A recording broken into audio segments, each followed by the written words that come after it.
am talking today with the co-founders of Elucidate. We're going to be talking about an interesting topic, defining the standard for financial crime risk management. But before we do that, I want to welcome my co-host, Carlos Ponte, just outside of Mexico City, and Kim Lantis in Hermosillo, Mexico. Hi, guys. Welcome back. Thank you, Tulio.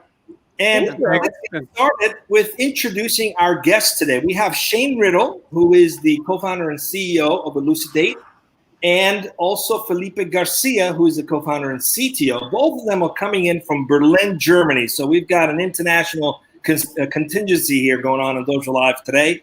Shane, Filipe, please introduce yourself. Let us know a little bit about you. Sure. Filipe? Hi, I'm Filipe, originally from Portugal. I moved to Berlin around 8 years. I've worked with a lot of startups with different domains. In the previous company, I was working in fintech. I really enjoyed this highly regulated business, so I decided I wanted to do something in that space. So that's when I met Shane. We started to talk about the idea of Elucidate, how to make this problem that every single bank in the world is doing manually and by themselves, but now on an automated way and with help of technology. And I'm Shane Riedel. I'm the CEO. My background is in finance. So most recently, I ran the risk and compliance portfolio for financial institutions at Standard Chartered Bank, the English bank. I started in finance with Goldman, and before that, I was a diplomat with the UN. But I'm from America originally. Grew up in rural Ohio. Diplomat with the UN, that's a whole nother conversation in itself, right? So let's talk about Elucidate. Tell us what gave birth to this idea, what's it all about, what does the company do?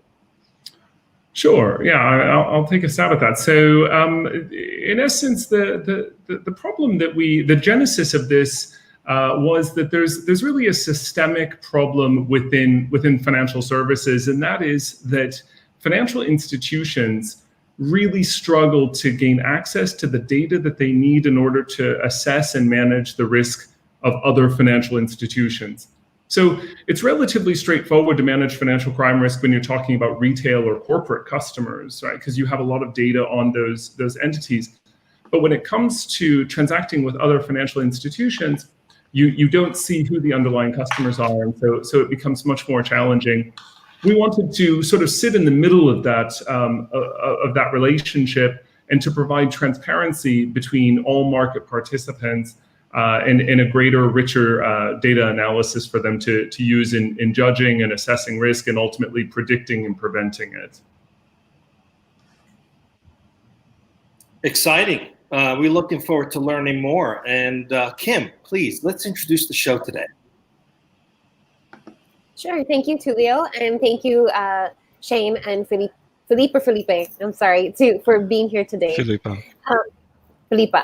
Thank you. I'm sorry. So perfect. So today we're talking about specifically defining the standard for financial crime risk management, which is what your company is all about, and specifically using machine learning for a data-driven approach. So we already talked a little bit, but let's kind of set the foundation here for those folks who might not be familiar with why it's so critical and why it's so important to have, this crime risk management. What is this all about, and what's the basic foundation for this sector? Yeah. Okay. So I think there are two things probably worth bearing in mind. One is let's say regulatory, and one is social. And we'll start with the second one first. I think a lot of times we lose sight in reg tech. We lose sight of the fact that fundamentally we're defending a social good here. So financial crime is a massive societal downfall.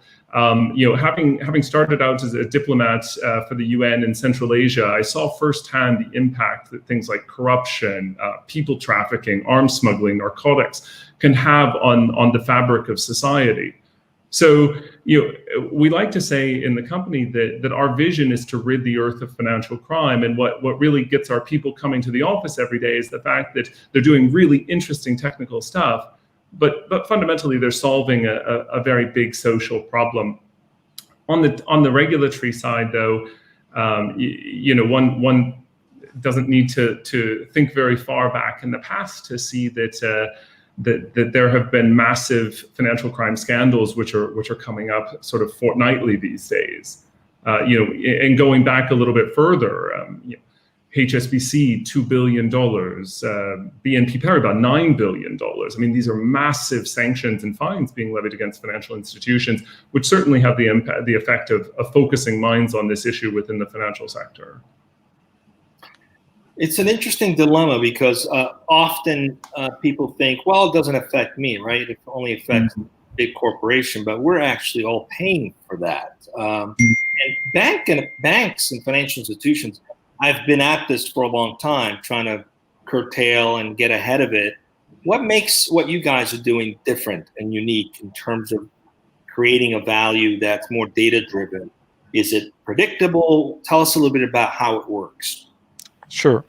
So what happened with on the credit side, John Moody's created this rating on the credit side 100 years ago. This was needed at the time. It's still needed now.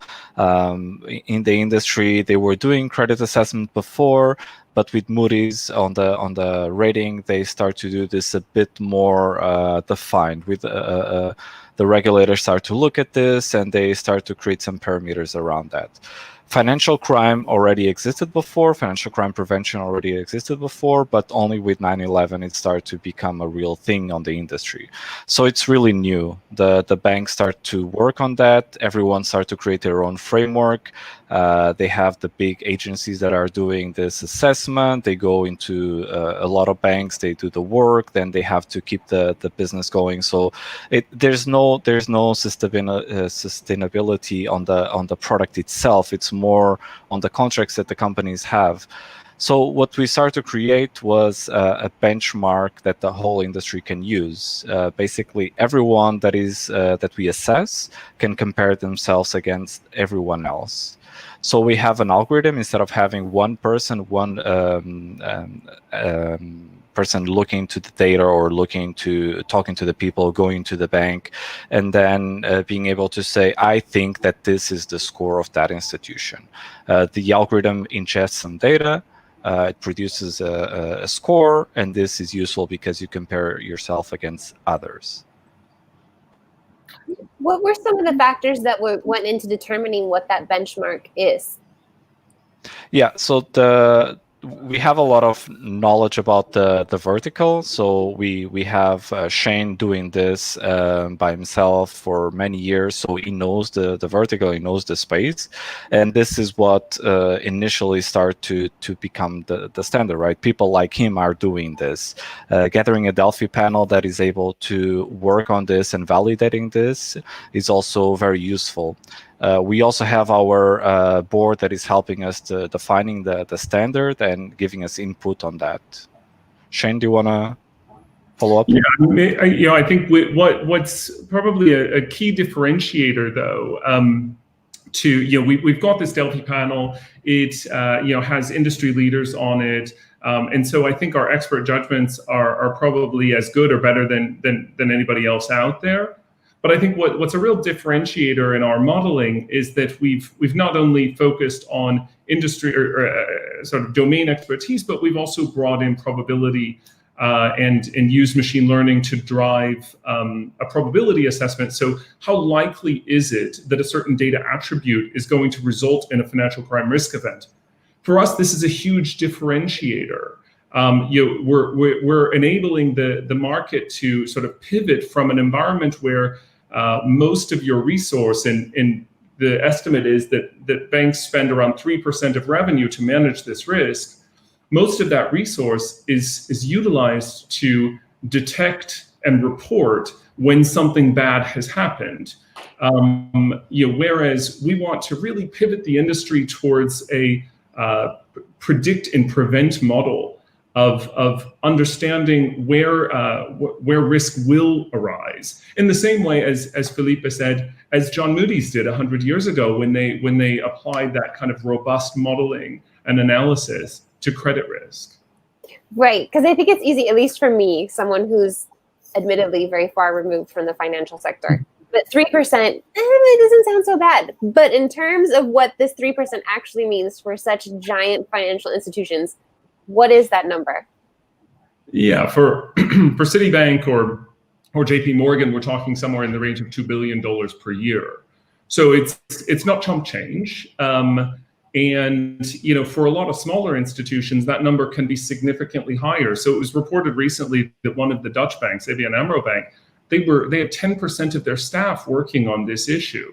Now, fundamentally, to the earlier point that was raised, Tulio, this is ultimately coming back to consumers, right? They're carrying that cost. It's not free.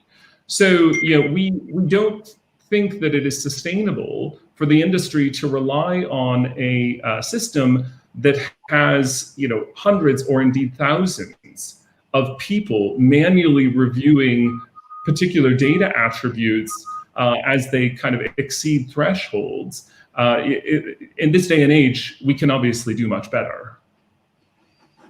So I'm curious, let's talk a little bit about the technology. You said you have an algorithm that you've developed that's advanced for our time. Is it something you've adopted, like a Berkeley stack, or something you built yourself? Can you tell us a little bit more about what you're using? Sure.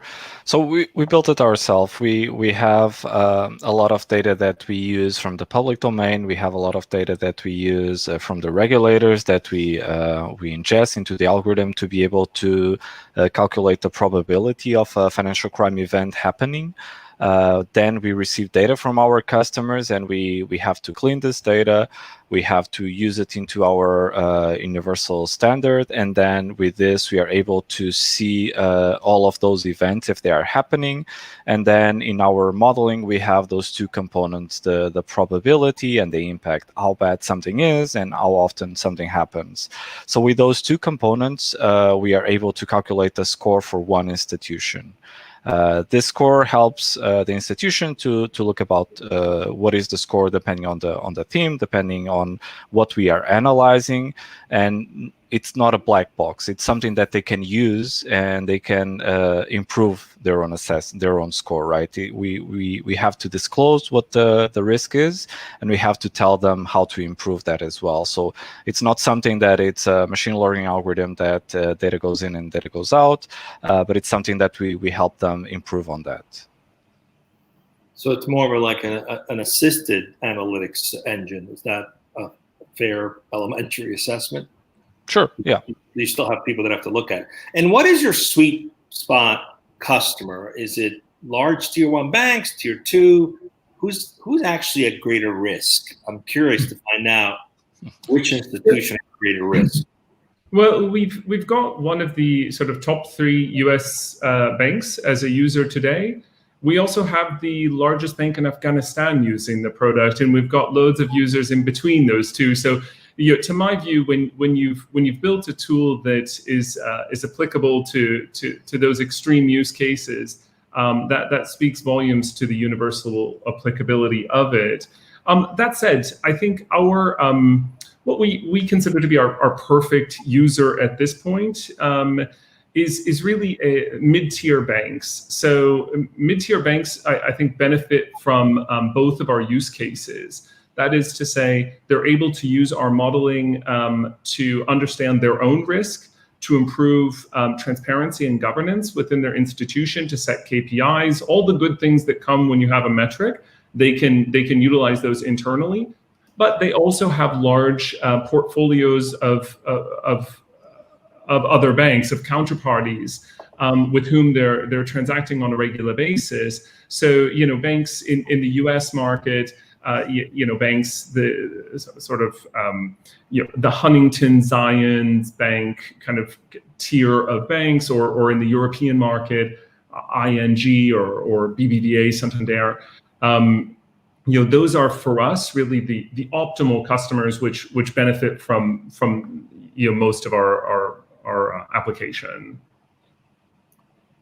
So who are the pundits, if you will? Who are actually causing the majority of the fraud? Where is it coming from? Who are you? Is there a pattern you guys have identified with the platform? Any particular? It's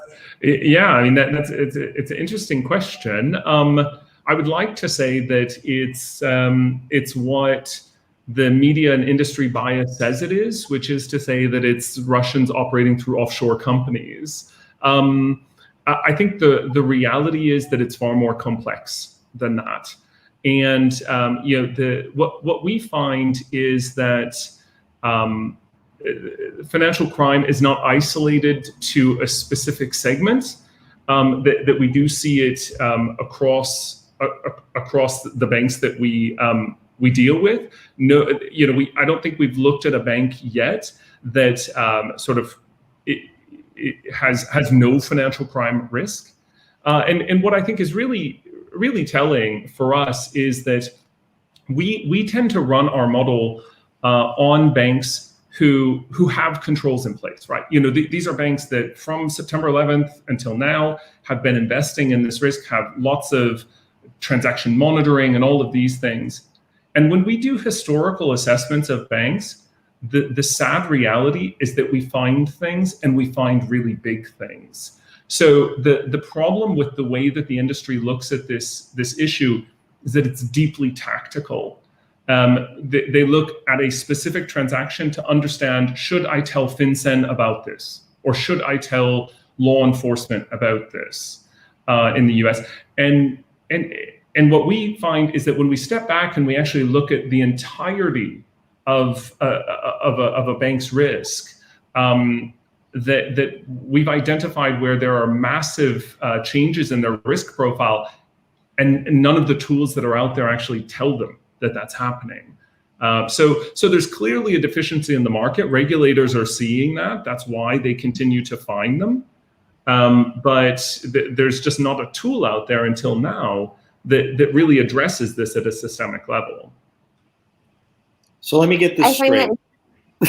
Not only are they at risk, they're losing billions of dollars, but if they don't have a program in place to curtail this, they get fined on top of that. Is that correct? Yeah, and that in a lot of banks, I think these days they probably say it's the cost of doing business because there's not a better option out there. So who's your actual customer? Who's buying? Who needs to be looking at this? Is it what group in the bank is actually responsible for this? Is it the compliance folks? Who's your client? Yeah, we've got a variety. So we've most often, to be honest, our buyer is the head of the financial institutions group at most banks. It's the person who's responsible for their relationships with other financial institutions. And that's the beauty of putting a value against this risk, is that banks will begin to price this risk in the same way that they price credit risk. Today, nobody knows what is investment grade financial crime risk or what is subprime financial crime risk, right? Like that benchmark isn't there. By introducing that metric to the market, we're able to say, look, this bank presents higher risk. It's going to cost more to manage that risk. You should you should price accordingly. And I think that opportunity is viewed by the financial institutions or the business within a lot of banks as having upside in addition to just managing risk more effectively. But we also have buyers in compliance and risk as well. It's really smart. I mean, this is a completely different vertical, but a while back I came across a meme that was talking about like our carbon footprints, like our zero waste mentality. And it said something to the effect of 1 million people doing zero waste imperfectly has a greater impact than 100 or 1,000 people doing zero waste perfectly. And so that's kind of where I'm hearing here. Like if we can get everybody on board doing, even if it's imperfect, risk management and prevention, it's going to have a much higher impact than 1, 2, 3 banks doing it perfectly, right? So I think that's right where your product fits perfect. You've mentioned now, I think twice in today's talk, the shift from 9/11 and when banks and financial institutions began taking this more seriously. What, obviously terror aside and the horrible incident that happened, but what was it specifically that was the cause of this?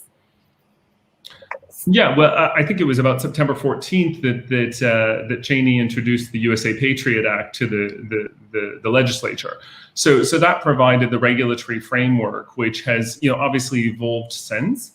but it's sort of enabled U.S. regulators to start taking a more heavy-handed approach to this. I think Europe has come a little bit later to the table, but has done so now with a certain gusto. So you see the European banks now being the recipients of significant regulatory scrutiny. What's also really interesting, I think, from our perspective, is that unlike in a lot of the US cases of financial crime, when the Nordic banks last year or the year before, when they came into some problems, so Danske Bank, for example, Danske Bank's share price went down by half as a result of a financial crime scandal. Raiffeisen's share price went down by 14% in one day. So the market also wants to price this risk. And I think you're seeing that in a very pronounced way. But is Danske Bank worth half of what it was before? I don't think so. My personal view is that it's not. But in the absence of a metric to actually judge that, the market has vastly overreacted and priced accordingly. I'm going to jump in because I have a question. And what I was wondering is, although these topics for me personally are a little bit like beyond my usual knowledge of technologies, but we're talking about financial crime risk management. So in this context of managing or even perhaps avoiding financial crimes, what role does technologies like, for example, blockchain or cryptocurrencies have? And because by definition, cryptocurrencies are something new, or very new in the world of technology. So what role does this particular financial technology play in financial crime risk management? I'm just kind of wondering about this. Yeah. I think so. People use blockchain like they use money, right? They were doing financial crime before when there was fiat currencies, and they will be doing with the next currency as well. So it's not something that is enabling someone to do more or less. It's just another way for them to do that. One thing that I remember so a lot of banks have a lot of fear for blockchain. They think that it's out of their scope and they cannot see what's happening there. I remember talking to someone from a bank, a really big German bank. And they were saying, yeah, we don't do business with anyone doing something with Bitcoin. And I told them, well, you do, because I have an account with your bank and I transfer money from one exchange to my bank account. So the money went from your system to the blockchain, so to buy, for me to be able to buy Bitcoin, and they didn't know about this. So it's obviously that the money goes from them to Bitcoin, to another cryptocurrency, and then goes back to their system, and without them knowing. We don't see blockchain as a specific risk. It's obviously a risk, just like any other currency. But it can, as a technology, it can be an enabler for us, for example, to use blockchain as a digital notary. So every time we produce a score in our system, we hash all the data that we receive.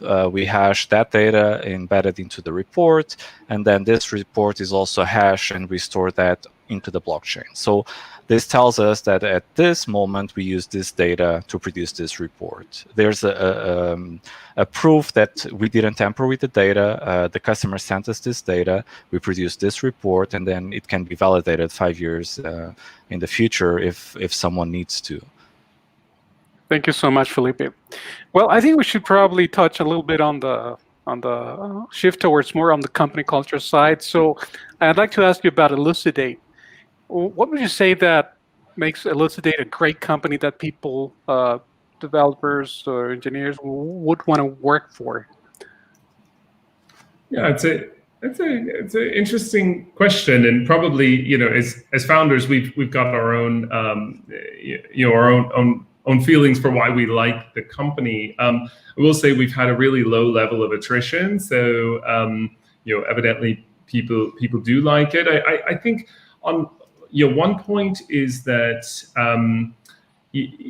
as I noted earlier, we make it's very important to us that our team internalizes the fact that we are performing a service to the banks and the societies in which we operate, and that there's a social value to what it is that we're doing. I think that's really important, and you feel that sort of sentiment when you engage with the team. At least I do. So I would say that's one characteristic, but one of the benefits I think to being an early stage company, and we've just closed a financing round, but prior to that we were bootstrapping, and so we're pretty small, so under 10 people or around 10 people, is that that kind of an environment when you've got a relatively small team, operating under a lot of pressure with aggressive deadlines, it really builds a sense of interdependence and trust within the organization, and a shared understanding of what everyone's doing and a support for that. And I think that served us really well. I mean, Filipe, maybe you have other points you would add. Yeah, sure. Also the fact that we, both of us, hired a lot from our previous employers at least tells us that we got people that like to work with us, and we like to work with them as well. So in the beginning, everyone knew each other quite well, and we were never a family, of course, but we know each other quite well. And the office environment that is now shifting to the virtual office environment, it's still very good.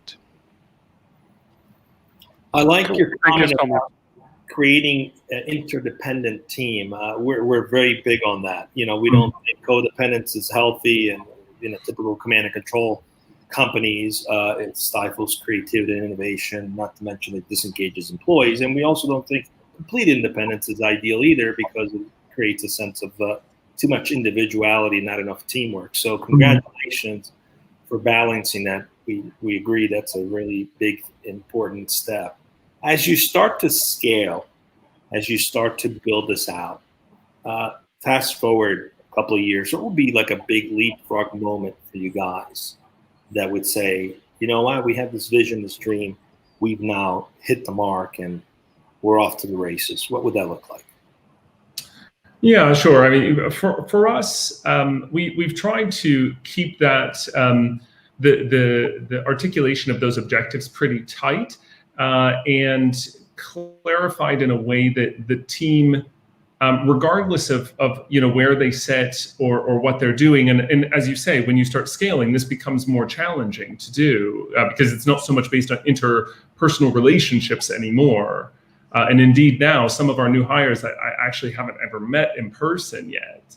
But what we've tried to do is to articulate, for us, it's sort of 4 main objectives that we want to achieve. We want to be the standard. We want to make it easy for our users and enable data integration. We want to be secure, and we want to show that we can drive a multiplier effect through the adoption of our platform. And by keeping those objectives pretty simple, that really enables the team to have shared focus, to ask themselves the questions: does it help us to achieve one of those 4 objectives? And I think that ensures we maintain that interconnected nature that served us so well through our early stage. Well, it sounds like you guys have a good thing in the making, and definitely a must-have today. I'm assuming there's probably some additional risk coming because of COVID and the immense amount of unemployment. I can only foresee risk and fraud grow. So you have a great opportunity ahead of you as a business, and certainly from a social economic standpoint, a chance to make a difference in the world. So congratulations. We wish you a lot of success, and thank you for joining us today. We're wrapping up. We're up on time. Carlos, what do we got coming up? We have 2 more shows this week, or 1 more? What do we got?